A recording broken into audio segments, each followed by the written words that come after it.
Sebelum pergi pengajian, Raja Azura suruh bonda dan ibu saudara makan dahulu, makan pun separuh saja. Belum pergi pengajian, makan dulu. You makan dulu. Nanti sekarang you half-half. Sekarang kejap lagi dia menjerit, dia lapar. Makan dulu. Makan, ambil seorang satu. Itu belum pergi pengajian. Pedal dulu kat sini. Boleh? Apa warna putih tu? Warna putih tu nak bagi you kenyang sampai besok. Faham?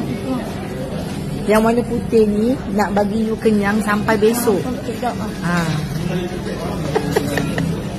Tak sedap? Ini bukan butter, ni cheese.